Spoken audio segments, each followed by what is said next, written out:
नमस्कार दोस्तों, मैं सात्विक कुमार और आप देख रहे हैं फास्ट टैग। आज एक ऐसी खबर लेकर आया हूं जो न सिर्फ इंसानियत को झकझोरती है बल्कि हमें सोचने पर मजबूर भी करती है।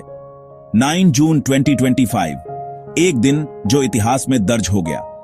उस दिन मशहूर पर्यावरण कार्यकर्ता ग्रेटा थनबर्ग और दुनिया भर के कई मानवाधिकार कार्यकर्ता गाजा पट्टी में फंसे लोगों के लिए दवाइयां, खाना, पानी और जरूरी राहत सामग्री लेकर निकले थे। उनका मिशन था उम्मीद, इंसाफ और इंसानियत को जिंदा रखना। लेकिन इजरायली सेना ने इस फ्लोटिला को समंदर में ही रोक दिया। उनका कहना था, यह हमारी सुरक्षा के लिए जरूरी है ताकि कोई हथियार न पहुंच सके। इसी नौका पर ग्रेटा थनबर्ग भी सवार थी। उन्होंने कहा, हम हथियार नहीं, उम्मीद लेकर आए थे। सोचिए, जब कोई इंसान राहत और उम्मीद लेकर आए और उसे हथियार के नाम पर रोक दिया जाए तो क्या गुजरती होगी उन पर। यह मिशन सिर्फ दवाइयां पहुंचाने का नहीं था बल्कि दुनिया की आंखें खोलने का था। ग्रेटा और उनकी टीम का मकसद था गाजा के लोगों के लिए आवाज उठाना, जिनके पास अब पीने का पानी तक नहीं, बिजली नहीं, दवा नहीं। उन्होंने इस यात्रा को शांति का जहाज कहा था, क्योंकि उसमें कोई हथियार, कोई राजनीति, सिर्फ राहत और इंसानियत थी। अब इजराइल की बात सुनिए। उनका कहना है, हमास को हथियार पहुंच सकते हैं, इसलिए नाकेबंदी जरूरी है। इसी वजह से इंटरनेशनल वाटर यानी अंतर्राष्ट्रीय समुद्री सीमा के पास ही जहाजों को रोक लिया गया और सारे कार्यकर्ताओं को हिरासत में ले लिया गया।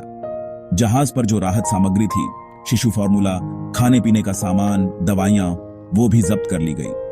दूसरी तरफ संयुक्त राष्ट्र और अंतर्राष्ट्रीय संस्थाओं ने इस कदम की कड़ी आलोचना की है।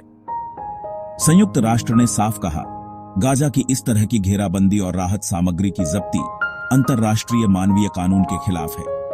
पर सच यही है कि अभी भी गाजा में लोग प्यासे हैं, बीमार हैं और उनकी मदद के रास्ते बंद हैं।